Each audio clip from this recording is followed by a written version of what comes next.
Bonjour, et ben merci pour ces belles introductions que nous ont faites tout le monde. Je pense que ça plante assez bien le décor. Donc nous, on va faire un petit peu cette présentation à deux voix avec Frédéric. Moi, je vais plutôt vous présenter les aspects quantitatifs, l'aspect plutôt santé publique et données de la littérature. Et puis, Frédéric va vous parler des aspects socio-anthropologiques de la question. Et moi, dans ce qui concerne ma présentation, je vais plutôt commencer et terminer. Sur la partie internationale, j'ai choisi une méthodologie assez simple. J'ai récupéré toutes les revues de la littérature et méta-analyse. On commence à en être maintenant à un point où il y a beaucoup de littérature. Et donc, je me suis appuyée sur ces compilations d'articles qui sont le plus haut niveau de preuve. Donc, j'ai vraiment sélectionné que du niveau de preuve très élevé. Et puis, pour la partie française, évidemment, on est au début des données françaises. Donc, pour le coup, je vous présenterai les données de l'essai randomisé français.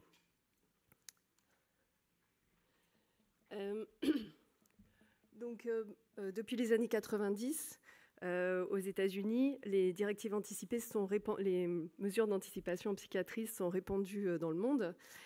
Donc là, c'est une carte qui représente les différents endroits dans lesquels il y a une législation, un cadre législatif qui existe. On a commencé à voir la diversité un petit peu des outils, mais là, il y a aussi une diversité très importante des cadres légaux qui encadrent ces différentes pratiques.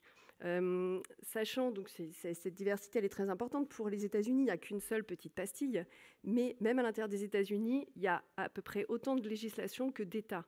Et au Royaume-Uni, la législation sur le Pays de Galles n'est pas la même que celle sur l'Écosse. Donc on remarquera qu'en France, il n'y a pas encore de loi. Donc je pense qu'on est là aussi vraiment pour poser cette question de pourquoi il n'y a pas encore de loi en France, sachant évidemment que ce n'est pas parce qu'il y a une loi qu'il y a une mise en pratique, mais je crois aujourd'hui qu'on en est là. Donc effectivement, il y a une différence entre les lois et les pratiques, et la première revue de la littérature que j'ai sélectionnée, c'est une des premières revues de la littérature qui a été faite sur le sujet. Elsa nous l'a rappelé, donc c'est une revue de 2008, et cette revue de Claire Anderson, elle nous présente un petit peu la diversité des outils. Qu'est-ce que c'est tous ces outils qu'on met ensemble ? Ils ont des objectifs différents. Parfois, ils impliquent les équipes. Parfois, ils ne les impliquent pas. Parfois, ils sont opposables. Parfois, ils ne le sont pas. Parfois, il y a toute une typologie qui est difficile à faire. Et finalement, Claire Anderson, elle nous dit, est-ce qu'il n'y aurait pas une continuité, finalement, une tension ? Donc, d'une part, certains outils qui ne seraient que des directives anticipées pures, qui seraient vraiment axés dans le droit et qui ne seraient que des traitements de préférence, par exemple les directives d'Ulysse. Et puis de l'autre côté, plutôt des plans de crise et des plans de rétablissement. Et on pourrait imaginer des formes pures de chacun de ces dispositifs, des directives sans plan de rétablissement et des plans de rétablissement sans directive anticipée. Mais finalement, tout ça, ça coexiste et il y a une certaine cohérence à l'intérieur de ça. Et 15 ans plus tard, donc on reviendra vraiment sur les enjeux sémantiques, vous l'aurez compris, il y a toute une complexité, et on a la première table ronde de la journée qui va revenir sur ces enjeux.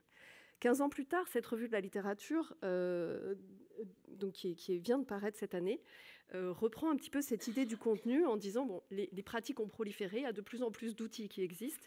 Finalement, on a moins de formes pures, on a des formes de plus en plus mixées, puisqu'il y a une vraie continuité entre le fait de réfléchir et de penser son rétablissement et le fait de dire qu'est-ce qui est bon pour moi à tel moment, au moment de ma crise. Donc cette continuité, elle fait que ces formes se mixent. Et finalement, on retrouve un certain nombre de domaines avec des spécificités. Il y a certaines directives qui intègrent, par exemple, la question de l'électroconvulsivothérapie, par exemple, quand d'autres ne l'abordent pas du tout. Donc il y a plus ou moins de degrés. Mais voilà, il y a un certain nombre de domaines qui reviennent et qui sont identifiés. Et puis, cette revue de la littérature, ce qui est très intéressant, c'est qu'elle remet en question un certain nombre d'a priori, puisqu'elle analyse qu'est-ce qu'il y a à l'intérieur de ces directives. Et finalement, on se rend compte que finalement, il y a très peu de personnes qui refusent tout traitement. On voit aussi que les directives, la plupart du temps, elles sont compatibles avec les standards de la pratique. Parce qu'il y a des idées reçues comme ça, et la plupart des fois où il y a des cas éthiques qui sont des cas, la plupart du temps, fictifs dans la littérature. Donc il y a beaucoup d'a priori et de craintes par rapport à qu'est-ce que ça peut être ces directives. Et quand on regarde avec le recul qu'on a, qu'est-ce qu'il y a dans ces directives, la plupart du temps, on se rend compte qu'elles sont cohérentes, qu'elles sont pertinentes cliniquement.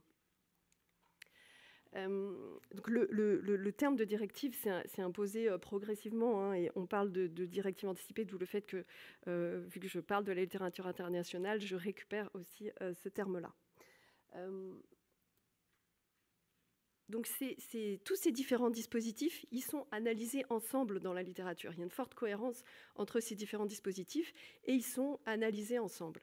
On a ici une revue de la littérature qui compare un petit peu les systèmes qui ont pour objectif de faire baisser la contrainte. Et cette revue de la littérature, elle identifie les directives anticipées psychiatriques comme étant, donc à l'époque, la plus evidence-based, enfin je veux dire celle où il y avait le plus haut niveau de preuve de réduction de la contrainte. Ça a été confirmé par une revue de la littérature de 2020 qui n'apparaît pas là, je ne sais pas pourquoi le copier-coller n'a pas marché.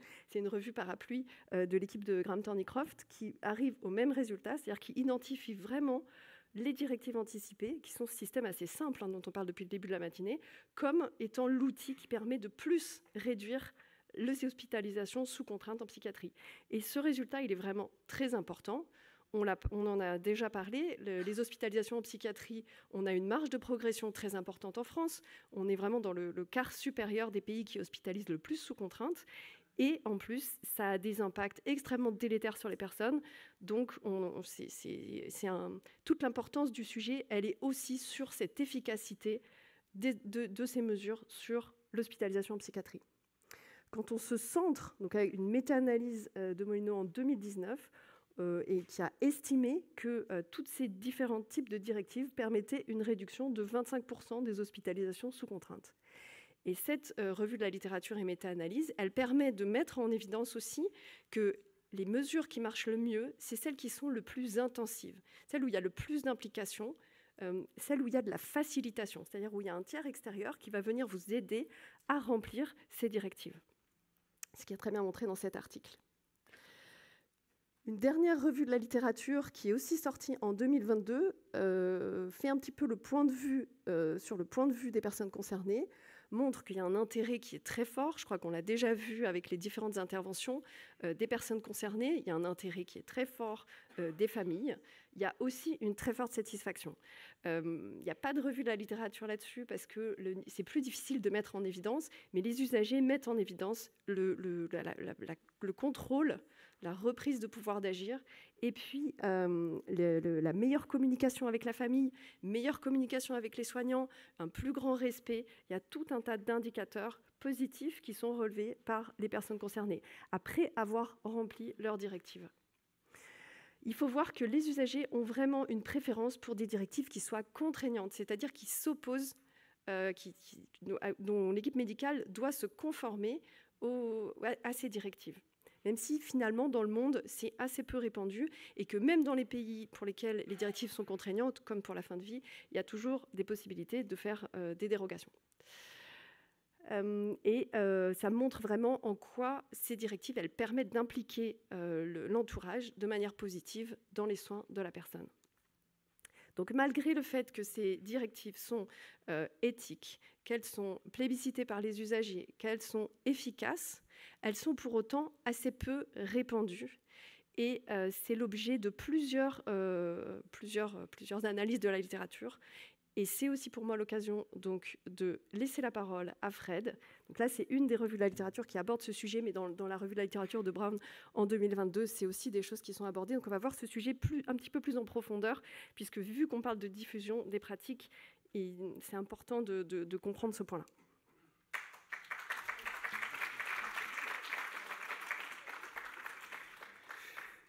Les résultats très positifs des DAP, elles sont aussi le fait d'un travail de conviction qui est effectué au quotidien par les porteurs de ces dispositifs.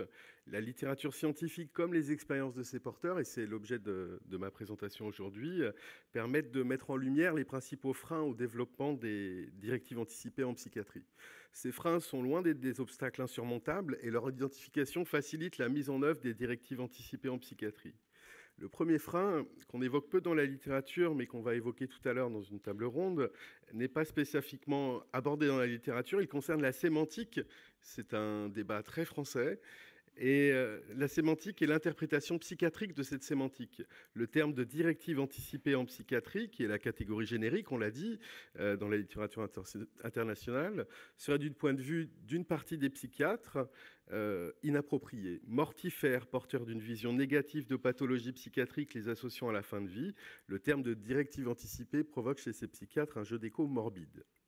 Cette même sémantique est néanmoins particulièrement plébiscitée par les usagers qui y voient une occasion de faire entendre leur voix auprès des professionnels de santé et de la psychiatrie.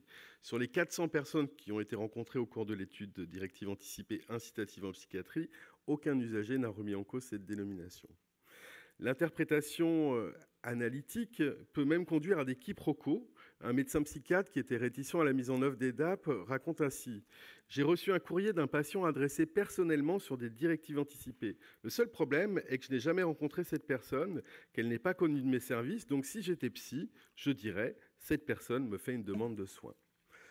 La rédaction des DAP peut être interprétée comme une demande de soins adressée aux médecins psychiatres. Je vous rassure, cette interprétation, elle n'est pas majoritaire, mais elle a émergé et il me semble important de le signifier pour rappeler le contexte dans lequel se déploient les directives anticipées en psychiatrie aujourd'hui. Par ailleurs, le regard professionnel sur les usagers reste toujours empreint de représentations négatives associées à la maladie. Un infirmier critiquait par exemple le processus de disqualification que la maladie impose aux personnes qui vivent avec des troubles psychiques, y compris à l'intérieur des établissements psychiatriques. Il me disait, parce qu'un patient en psychiatrie, ce n'est pas mon propos, mais il est définitivement débile, inscrit dans une maladie, donc à aucun moment son discours ne peut être entendu. À partir du moment où il est diagnostiqué, c'est de la merde, c'est foutu. Tout ce qui pourra sortir de sa bouche, c'est empreint de maladie mentale. Les directives anticipées viennent justement contrebalancer la possible violence des soins et l'asymétrie de relations en engageant à une démarche plus partenariale entre professionnels et usagers. Les professionnels de santé sont d'ailleurs pour la plupart curieux et de bonne volonté en matière de souhaits des personnes. Ils ont noté à ce titre que leurs demandes ne sont pas déraisonnables, on l'a vu dans la littérature, bien au contraire. Mais je vais revenir aux principaux freins au déploiement des DAP.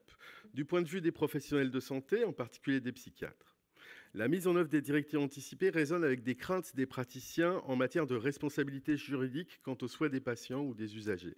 Craintes relatives à la responsabilité juridique du médecin dans un contexte de judiciarisation des soins. Craintes de poursuite, mais aussi craintes concernant un possible antagonisme entre logique des soins et logique usagère. Ces craintes peuvent par ailleurs recouvrir des réserves quant à un possible rétrécissement de l'autonomie du médecin, voire à l'éventuelle double contrainte entre logiques contradictoires. Un médecin psychiatre, chef de service, résumait ces difficultés en disant « Quand j'entends que les psychiatres doivent écouter les patients, oui, les médecins doivent écouter les patients, mais leur obéir, non. Moi, je suis moins libre qu'un cardiologue dans le désengagement par rapport aux soins. Un patient se balade à poil au milieu de la rue, on me l'amène. Je ne suis pas aussi libre qu'un cardiologue de me désengager de la question des soins, la société ne le veut pas. Après, la société ne veut pas non plus que je sois trop engagé dans la question des soins, sinon j'attaque le droit des patients. C'est un positionnement complexe. Les seuls hôpitaux qui ont été condamnés, c'est pour défaut d'isolement et défaut de contention. Ce n'est pas pour isolement et contention abusif. Pour une partie des médecins, logique du soin et logique du droit des patients est donc contradictoire et pourrait amener à complexifier l'activité médicale en psychiatrie. Ces réactions, elles sont plus souvent le fait de craintes associées à la méconnaissance du contenu réel des directives anticipées qu'on a évoquées à l'instant. Pour les professionnels de santé qui n'ont pas encore mobilisé cet outil, l'angoisse est de le voir investi comme un outil au service du refus des soins. En effet, dans la littérature internationale et dans notre étude, on a pu noter des craintes relevant quant au caractère éventuellement subversif des DAP. Il est à noter que les différentes études mettent en évidence que les DAP ne sont pas utilisés par les usagers comme un outil justifiant le refus de soins. Dans tous les cas, les craintes peuvent concerner l'impossibilité des professionnels à donner une suite favorable aux souhaits des personnes. De façon pratique, les professionnels de santé peuvent craindre les éventuels effets négatifs de l'éventuelle impossibilité de suivre les souhaits des personnes. Un psychiatre des urgences évoquait ainsi le problème de la sectorisation, le fait du libre choix du médecin qui peut être contrarié par l'accord sur le secteur et la tension dans l'impossibilité d'accéder à une demande de refus de traitement, par exemple. Dans tous les cas, ce que permet de voir notre étude, c'est que si le respect des souhaits des personnes n'est pas toujours possible, parce que par exemple l'activité du service ne permettait pas à un tenté de suivre la volonté de la personne, ce qui n'a pas pu être fait, et ce qui n'a pas pu être fait et ce qui pourrait se faire à l'avenir fera l'objet d'une discussion entre professionnels et usagers. Et c'est cette discussion qui paraît très intéressante. La littérature internationale relève une autre crainte des professionnels quant au déploiement des DAP, s'agissant des possibles interférences entre les DAP et les pratiques cliniques. Il s'agit aussi de la question de l'actualisation des DAP et de la possibilité offerte aux usagers de changer d'avis. C'est une question qui a occupé l'équipe, à savoir la durée de validité des DAP, la possibilité de les compléter, de revenir aux documents. Dans le prolongement de cette réflexion, la question de leur accessibilité est repérée dans la littérature. Les professionnels peuvent être inquiets de l'accessibilité. Comment savoir que les usagers ont rédigé des DAP? Comment y avoir accès? Dans les établissements partenaires de l'étude, la possibilité a été offerte de voir les DAP intégrés au dossier de patient informatisé. On a eu des discussions avec les DIM à ce propos pour que les items les plus consultés, comme l'onglet allergie, puissent intégrer les directives anticipées, donc c'est possible. S'ajoutent à ces questions des freins structurels liés au manque de temps disponible des professionnels de santé pour l'accompagnement à la rédaction des DAP. Ce manque de temps structurel, notamment dû à des files actives trop importantes par rapport au nombre de professionnels, peuvent contribuer à faire, comme cela nous a été rappelé par des professionnels, des DAP un luxe. Ce manque de temps structurel encourage donc à penser des alternatives aux soignants pour l'accompagnement à la rédaction des DAP et à bien penser l'accessibilité des DAP pour favoriser leur mise en œuvre. C'est un des apports de l'étude DAIP qui, en prenant acte de ce manque de temps, a proposé l'alternative de l'accompagnement par les pairs et l'inscription dans le dossier de patient informatisé. Le processus de rédaction des DAP est en outre un acte intime et qui doit être respecté comme tel. L'accompagnement à la rédaction suppose la mise en récit du trouble, de l'expérience de la maladie et de ses traitements. Et il s'agit donc de ne pas s'inscrire dans des rapports de pouvoir. La place du père aidant est tout indiquée à cet endroit-là. Par l'accompagnement à la rédaction en dehors de relations souvent asymétriques entre soignants et usagers, les personnes qu'on a rencontrées ont été en mesure de construire un récit authentique qu'ils peinent à avoir avec les professionnels de santé, voire parfois avec leur famille et leurs proches. Nombre de personnes ont d'ailleurs confié aux pères aidants ou aux chercheurs que leur récit de l'hôpital et de leurs troubles était inédit et qu'ils n'avaient, avec leur entourage ou avec un professionnel de santé, jamais eu la possibilité de s'exprimer avec autant de liberté. Pour maximiser les chances de rédaction, il est donc avantageux de proposer un accompagnement. Néanmoins, l'accompagnement à la rédaction n'est pas anodin et le risque est grand de voir les personnes influencées par les personnes qui les accompagnent, surtout lorsque la personne qui les accompagne est un soignant. Le risque est de voir les personnes ne pas s'autoriser à penser librement, ce qui contrevient au principe des DAP et qui risque d'annihiler l'effet préventif des DAP et de mettre en danger le devenir protecteur des DAP. Néanmoins, cette question de l'accompagnement et du rôle du facilitateur, elle n'est pas neutre. Il est ici question des juridictions professionnelles dans l'accompagnement aux directives. Qui est en charge de l'accompagnement des DAP? Avec qui sont-elles partagées? Dans ces débats, le périmètre de l'activité des métiers de la psychiatrie se confond parfois avec l'enjeu de proposer une psychiatrie respectueuse du choix des personnes. Du côté des usagers, les principaux freins au développement repérés dans la littérature sont en quelque sorte symétriques avec les risques énoncés par les professionnels. Les craintes des usagers convergent en une peur de l'attitude des professionnels de santé vis-à-vis de leur initiative à renseigner des directives. Cette crainte porte sur le fait d'avoir renseigné des directives et d'être en conséquence l'objet d'intimidation ou de représailles. Puisque nous sommes au ministère de la Santé et de la Prévention, et en réponse aux freins, risques et craintes énoncés précédemment, il est à noter des leviers et des opportunités dans le contexte actuel de la psychiatrie publique.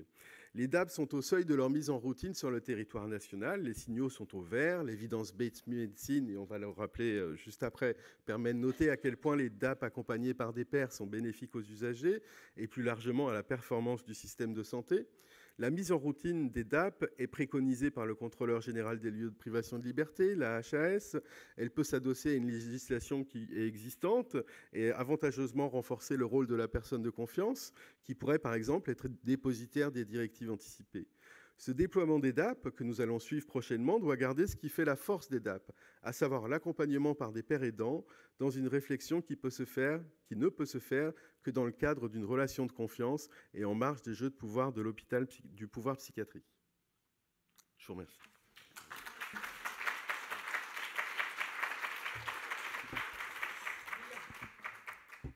Merci Fred. Donc, tu as déjà commencé à parler de la suite, c'est-à-dire des données françaises, en les mélangeant comme ça avec l'étude française sur laquelle on a déjà des données, donc, sur laquelle tu as travaillé pendant 2 ans, et puis les données internationales. Donc, je vais revenir un petit peu sur la situation française du côté de la littérature scientifique. Avec Elsa, on a parlé en introduction, sa revue de la littérature qui a aujourd'hui donc 10 ans. Et depuis cette revue de la littérature, il y a les 4 plus gros dispositifs qui ont été mis en place et qui sont réunis aujourd'hui pour parler de cette journée. Donc le plan souhaité, le plan SOS, donc d'Elsa, et puis le plan de crise conjoint, donc il y a Yvonne ici et Eric Facra aussi derrière, mon GPS avec Ophélia, avec Céline, avec Aude et puis avec Olivier Cancel. Et puis les directives anticipées psychiatriques avec Fred, moi et puis d'autres personnes qui sont présentes. Donc tous ces dispositifs se sont développés et sont aujourd'hui tous portés par des recherches. Il y a des données qui sont en train d'être collectées et donc on commence à avoir un ensemble de dispositifs cohérents qui mixent tous à des degrés divers des directives anticipées et du plan de crise. Et ces dispositifs sont assez similaires dans le sens où ils permettent ce recueil par anticipation, cette aide à la décision, et puis la désignation de la personne de confiance, toute une dimension préventive, réflexive autour du maintien du bien-être, et puis des consignes pour l'entourage et pour les soignants. Comme Fred vous l'a dit, dans l'étude directive anticipée, donc qui est l'étude aujourd'hui sur laquelle on a les données définitives de la recherche, la spécificité, c'est le fait d'avoir impliqué des pairs aidants pour faciliter ces directives. Et cette facilitation par des pairs aidants, il faut savoir que c'était une première au niveau international, parce que ça n'avait jamais été testé. L'ancrage dans le droit, je pense qu'on y reviendra. Et puis, Fred, tu nous as dit ce risque d'influence et pourquoi est-ce que ce choix des médiateurs était important. On rappelle aussi le contexte. Je pense que Stéphanie l'a bien fait d'advocacy autour de la Convention relative aux droits des personnes handicapées et de l'importance de reconnaître mieux la personnalité juridique des personnes concernées. Donc, pour revenir sur cette étude, c'est une étude qui a eu lieu entre 2019 et 2021. Elle a impliqué 3 équipes de recherche, mais 7 hôpitaux psychiatriques. Et ce qui est, je trouve, assez important dans cette étude de comprendre, c'est que les 40 psychiatres qui ont participé à cette étude viennent de tous horizons différents. Il ne s'agit pas, pour le coup, contrairement au plan de crise conjoint, d'éduquer des équipes et puis de voir ce qu'elles donnent. C'est-à-dire les psychiatres, c'était du tout venant de toute orientation clinique, donc assez représentatif de la diversité aujourd'hui de la psychiatrie française. Et c'était les médiateurs qui étaient formés et qui venaient comme des tiers adressés par ces psychiatres, qui n'étaient pas non plus hostiles aux directives puisqu'ils participaient à l'étude. Mais ce que je veux dire, c'est qu'il n'y avait pas de formation spécifique de cela. Donc c'est un petit peu une étude en vie réelle, une étude assez pragmatique de ce côté-là. Donc il y a eu 400 personnes qui ont été recrutées. Elles ont été recrutées aussi, identifiées parce qu'elles avaient de forts risques de rechute. Ça, c'est pour les besoins de laisser randomiser. Et ces personnes ont été réparties de manière aléatoire dans 2 groupes. Le groupe directive anticipée, où elles étaient incitées à rencontrer un père aidant et incitées à remplir des directives anticipées psychiatriques. Et puis l'autre groupe était suivi comme d'habitude. Et au bout de 12 mois, on a pu constater une réduction très importante des hospitalisations sous contrainte, donc une réduction qui est supérieure à ce qu'on a vu dans la littérature, une réduction de plus d'1 tiers des hospitalisations sous contrainte à 12 mois, significative dans le groupe directive anticipé comparativement au groupe témoin. On a pu aussi mettre en évidence, donc c'est un effet supérieur à ce qui est vu dans la littérature. On a pu mettre aussi en évidence, contrairement aussi à ce qui existait dans la littérature, des effets très importants, des tailles d'effets importants sur l'évaluation du rétablissement, l'évaluation du pouvoir d'agir et aussi une action significative sur les symptômes des personnes qui étaient entrées dans l'étude. Donc ces résultats, on a pu les publier dans une très bonne revue de psychiatrie, donc on est très contents. Il y aura d'autres résultats, en particulier économiques, qui vont bientôt bientôt être publiée et qui montre que dans 100% des cas, ce qui est quand même vraiment hallucinant, la dépense, le fait de recruter des médiateurs est coût efficace. Donc c'est vraiment des bons résultats qui se confirment, et on va avoir plusieurs publications qui vont venir. Pour vous expliquer un petit peu, je ne sais pas si on rentre dans cette complexité-là, mais il ne suffit pas de proposer des directives pour qu'elles soient complétées. C'est un peu le problème aux États-Unis. Aux États-Unis, les directives, elles existent dans la loi, mais pour autant, les gens ne les passent pas.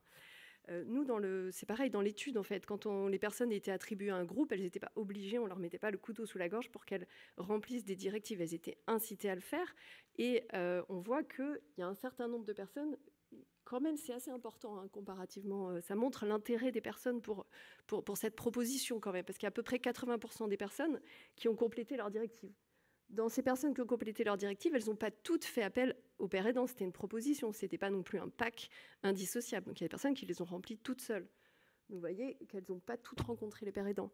Ce qui est intéressant, c'est que celles qui ont rencontré les pères aidants, elles ont encore des meilleurs scores de rétablissement que celles qui n'ont pas rencontré les pères aidants. Je ne fais pas de corrélation, mais voilà, c'est quand même quelque chose qu'on a, un résultat qu'on a identifié. Et puis après, une fois qu'on a rempli ces directives, avec ou sans père aidant, ce n'est pas parce qu'on les a remplies qu'on va les utiliser. Et on voit que toutes les personnes ne les ont pas forcément utilisées. Et puis enfin, ce n'est pas parce qu'on utilise ces directives que pour autant elles sont respectées par les équipes. Et tout ça, c'est tout un tas c'est une définition des niveaux d'action et des pistes et des marges d'amélioration qui existent. Puisqu'il faut agir à tous ces niveaux pour améliorer les choses. Donc nos résultats, ils sont ce qu'on appelle en intention de traiter. Ça veut dire que tout l'ensemble du groupe, qu'ils aient complété ou pas leur directive, a été analysé. Et de l'autre côté, dans le groupe témoin, il y a des personnes qui peuvent trouver des directives anticipées. Je veux dire, c'est des choses qui existent et qu'on peut trouver. Donc, toutes ces choses-là ont été analysées en intention de traiter, ce qui nous donne des résultats très robustes. Évidemment, si on sélectionne en pair protocole que les personnes qui ont rempli leur directive avec des pairs, on a des écarts qui sont encore beaucoup plus importants. Donc, tout ça pour vous dire qu'on est aujourd'hui à un niveau où on commence à avoir des preuves assez robustes en France. On est aujourd'hui tous réunis pour commencer à penser, enfin les 4 dispositifs dont je vous ai parlé sont mis ensemble, comme le disait aussi Elsa, pour organiser cette journée, pour commencer à parler de diffusion. On pense qu'il y a un niveau de maturité scientifique qui est largement suffisant pour commencer à parler de diffusion et à rentrer dans le vif du sujet.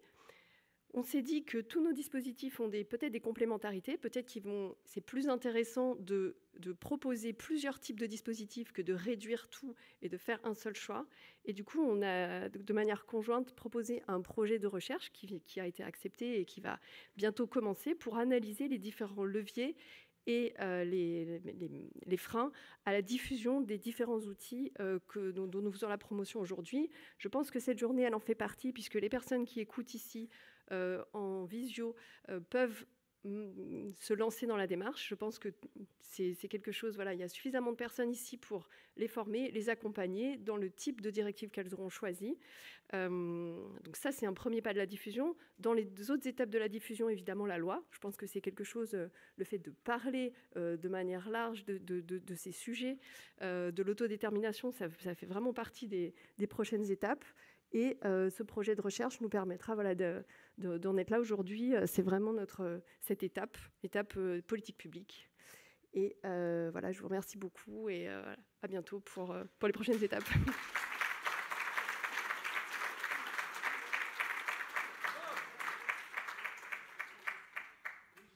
Bravo, merci. Restez parce qu'il va y avoir peut-être quelques questions-réponses.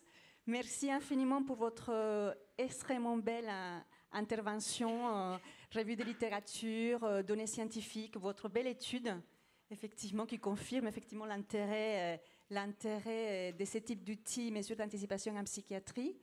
Aude, je te vois déjà lever la main.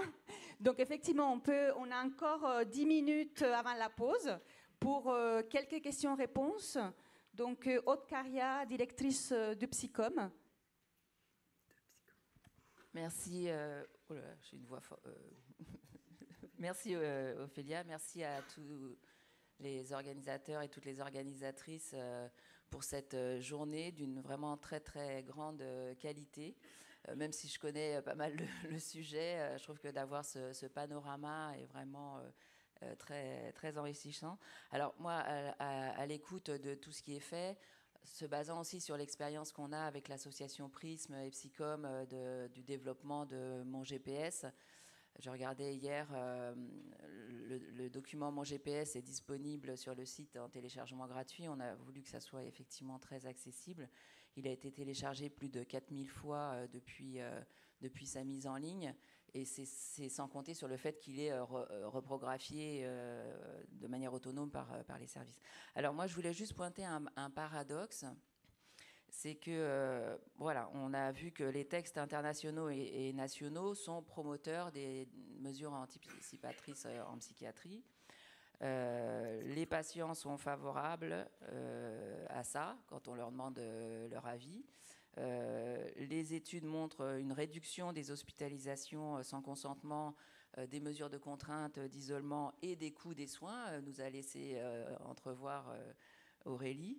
Une augmentation massive du respect des droits des personnes. Et dans les obstacles, on constate un des obstacles qui a été pointé par Frédéric Mougeot, c'était que les directives anticipées sont difficiles à mettre en place par manque de temps des équipes, des experts. Mais on sait aussi que les hospitalisations sans consentement sont les plus consommatrices de temps, de ressources humaines, d'énergie et les plus productrices de non-respect des droits.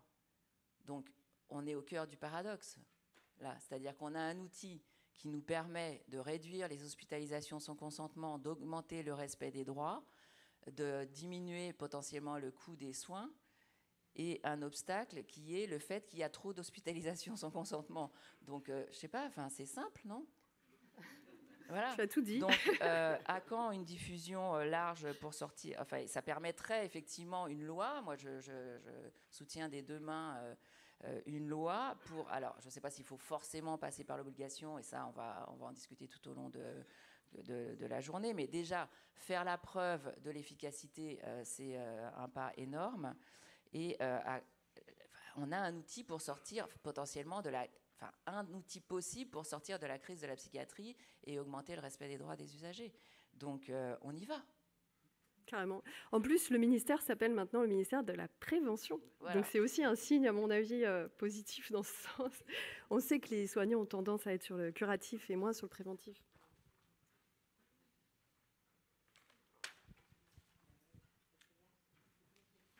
Alors, une autre question, oui.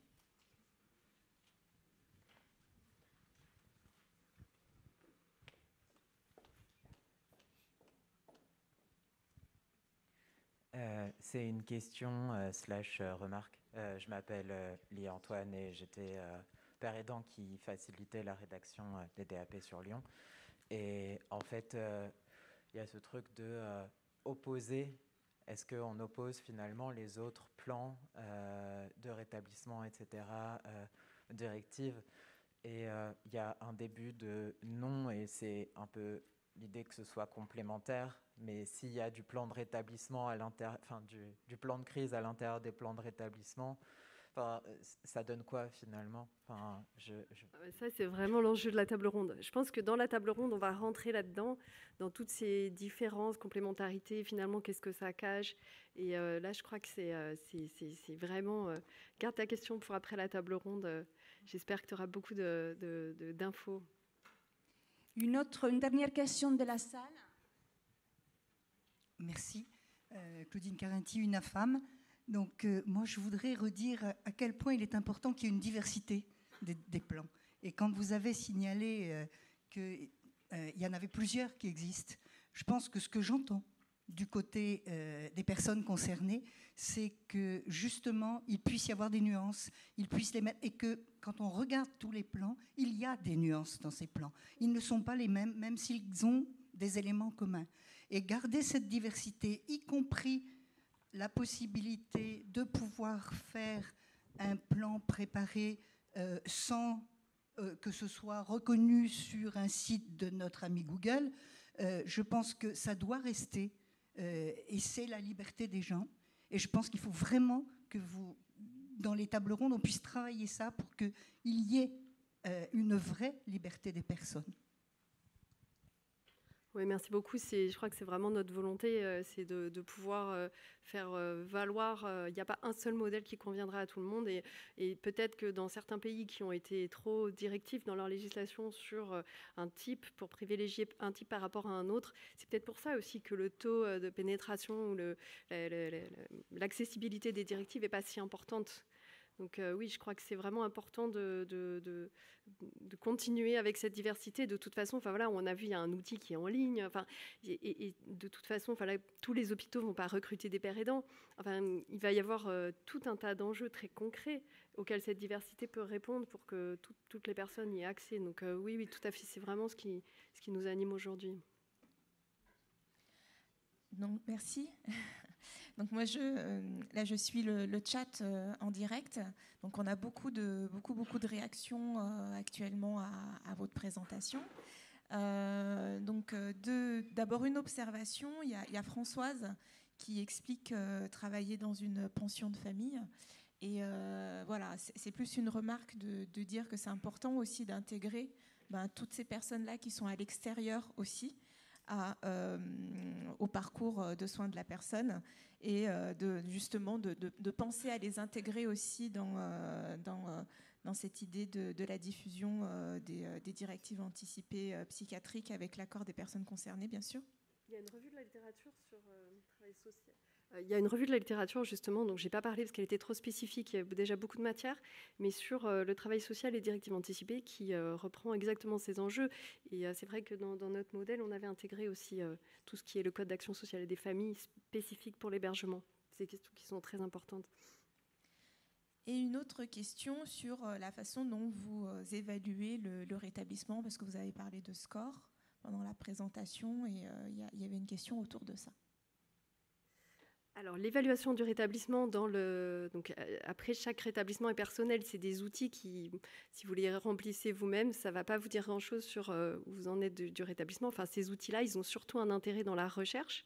Il y a des échelles qui sont validées. Nous, on a utilisé la RAS, la Recovery Assessment Scale. C'est un outil avec 20 différentes questions. Et ça nous permet, à l'échelle d'une population, de voir une variation qui est liée au rétablissement. C'est des outils qui sont très validés et qui sont, dont on a prouvé qu'ils arrivaient à capturer quelque chose de l'ordre de l'amélioration du rétablissement. On n'a utilisé que des outils qui sont validés, des échelles, c'est des thermomètres, quoi. Qui sont assez bien gradués, tout ça. Il y a eu toute une enquête là-dessus. Mais après, si la personne, elle veut savoir où elle en est de son rétablissement, je pense que c'est assez décevant de le faire passer. Mais c'est des choses qu'on peut trouver en ligne assez facilement. Merci. D'autres questions en visio? Si, du coup, j'ai un petit peu de temps. On a 2 minutes. 2 minutes. On est parfait au niveau du timing. Alors, il y a beaucoup de remarques sur l'implication des médiateurs de santé pairs et sur la nécessité de leur présence et leur importance. Mais il est aussi précisé que malgré tout, l'importance pour la formation des professionnels de santé, c'est beaucoup revenu dans le chat, que c'est quand même nécessaire, même s'ils ne sont pas impliqués dans la rédaction, que les professionnels de santé puissent être formés à la question des directives anticipées psychiatriques. Pareil, sur cette question des médiateurs de santé pairs, on y reviendra après aussi, mais il y a certains établissements qui expliquent que, comme ils ont voulu baser le développement des directives anticipées sur la présence des médiateurs en santé et qu'ils ont des difficultés pour recruter et pour intégrer les médiateurs en santé dans leur établissement, que du coup ça a freiné aussi le développement des DAP. Donc je pense que ça rejoint ce que vous disiez exactement sur la nécessité d'une diversité, et que bien sûr que l'idée c'est pas, je pense, de limiter la diffusion, même si on n'a pas de médiateurs en santé, c'est malgré tout intéressant, je pense qu'on est d'accord là-dessus, de développer les directives anticipées. Oui, tout à fait d'accord avec toi, Yvonne. Donc, très bien. Bah, écoutez, merci, bravo encore. Bravo à l'équipe de Marseille, Lyon et Paris.